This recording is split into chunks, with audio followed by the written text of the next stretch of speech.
अब गाइस देखिए, हमने सेंटेंस पढ़ा, ठीक है, और हमने उसके पार्ट्स देखे। जैसे कि बिल्डिंग में हमने पार्टीशन कर लिया कि रूम होगा, गेस्ट रूम होगा, हमारा किचन होगा, ठीक है। अब गाइस, अब हम क्या करते हैं, हर रूम के अंदर चलते हैं।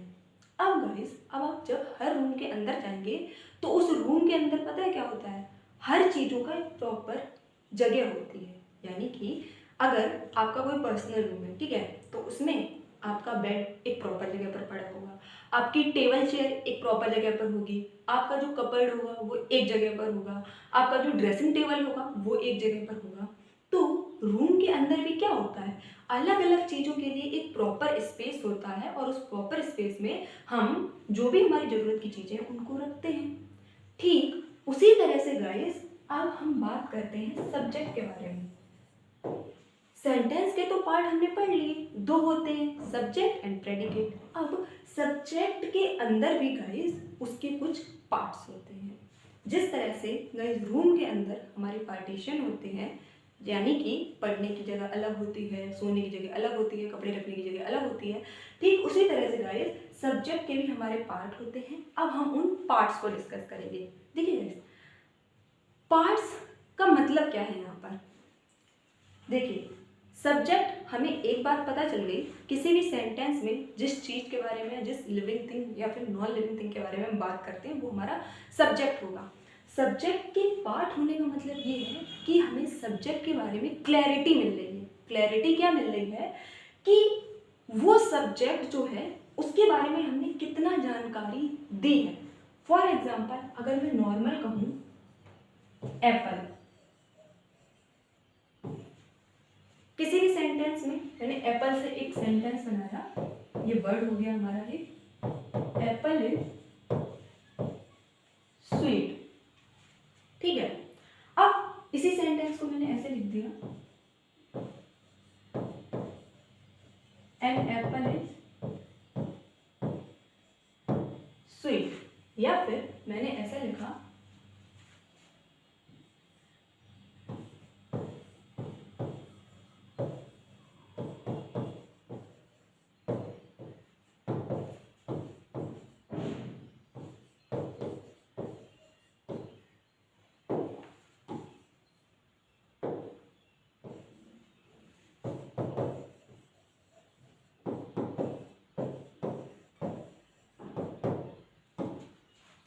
Apple that is on the table is sweet, या फिर एप्पल इज स्वीट, या फिर एन एप्पल इज स्वीट। अब देखिए, जो हमारा सब्जेक्ट है वो तो हमारा एप्पल ही है ना इन तीनों जगह पर, लेकिन हम क्या कर रहे हैं, कुछ एडिशनल इंफॉर्मेशन दे रहे हैं। यहाँ पर हमने एल लिख दिया, यानी कि एक एप्पल मीठा होता है। यहाँ पर हमने जगह के बारे में बता दिया कि जो एप्पल जो है, जो टेबल पर रखा है वो मीठा है। तो गाइस, जब सब्जेक्ट के बारे में हम और भी ज़्यादा जानकारियाँ देने लगते हैं, और भी ज़्यादा क्लैरिटी देने लगते हैं ना, वहीं पर हमारे सब्जेक्ट के पार्ट हो जाते हैं। अब गाइस, इसको मैं आपको और समझाती हूँ जरा।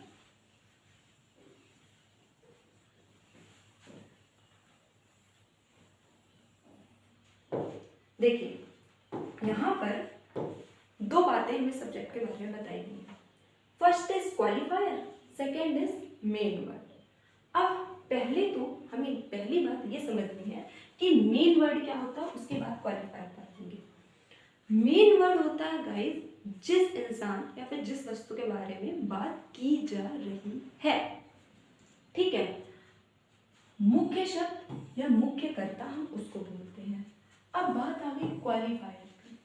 क्वालिफायर क्या होता है गाइस, ये जो मेन वर्ड है ना, इसकी कोई क्वालिटी बताए, या फिर इसके बारे में कोई, जैसे कि अगर हम किसी चीज को निगेटिवली ले रहे हैं, नेगेटिव सेंस में बोल रहे हैं, तो वो चीज बताना। देखिए, क्वालिफायर, इसकी स्पेलिंग में आपको क्या छुपा दिखाई पड़ रहा है,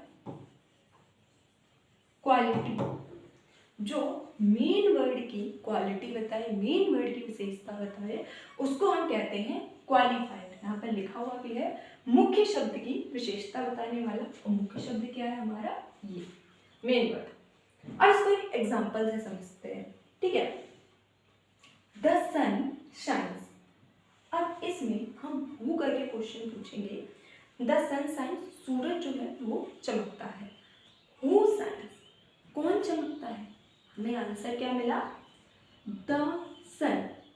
तो ये हो गया हमारा सब्जेक्ट और इस सन के बारे में हमें क्या बताया गया है? साइंस, चमकता है। तो ये हो गया हमारा प्रेडिकेट। अब इस पार्ट को देखिए, द सन। अब इसमें मेन वर्ड क्या है? मेन हम किसके बारे में बात कर रहे हैं? क्या हम द के बारे में बात कर रहे हैं? द साइंस, कोई साइंस निकल रहा है? नहीं ना। हम यहाँ पर बात कर रहे हैं, जो हमारा मेन वर्ड है वो है सन। जिस मेन चीज के बारे में हम बात कर रहे हैं वो है हमारा सन, और ये सन क्या है? हमारा मेन वर्ड। और इस सन को स्पेसिफिक बनाने के लिए हमने इस द का यूज किया है, और ये जो द है यही है हमारा क्वालिफायर। देखिए गाइस, एक रूल होता है कि जो भी इस दुनिया में यूनिक चीजें हैं, जैसे कि सन हो गया, मून हो गया, अर्थ हो गया, उन सबसे पहले हम द का यूज करते हैं। तो यहाँ पर सन की एक क्वालिटी है, क्योंकि वो अपने आप में एक ही है, इसी वजह से हमने यहाँ पर द का यूज किया है। और ये द क्या है? हमारा क्वालिफायर। अब ये जो क्वालिफायर और मेन वर्ड, ये दोनों चीजें मिलकर हमारा बनाते हैं सब्जेक्ट। इसी तरह से next sentence is, a boy runs, एक लड़का दौड़ता है। अब मैंने इस सेंटेंस में क्वेश्चन किया, हु रन्स, कौन दौड़ता है? हमें आंसर क्या मिला? A boy. ये हो गया हमारा सब्जेक्ट, और अ बॉय क्या करता है? दौड़ता है, रन्स। ये हो गया हमारा प्रेडिकेट। ठीक है, अब हम यहाँ पर आते हैं। अब यहाँ पर हम किसकी बात कर रहे हैं?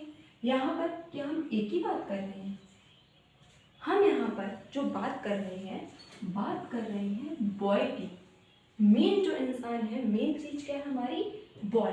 तो यही है हमारा मेन वर्ड। मेन मतलब क्या होता है? मेन मतलब कि मुख्य। इस सेंटेंस में हम मुख्यतः किसकी बात कर रहे हैं? बॉय की बात कर रहे हैं। तो ये जो बॉय है ये हो गया हमारा मेन वर्ड, और इस बॉय के लिए हमने ए का यूज किया है, तो ये क्या हो गया हमारा? क्वालिफायर। और ये दोनों मिलकर ही बनाते हैं हमारा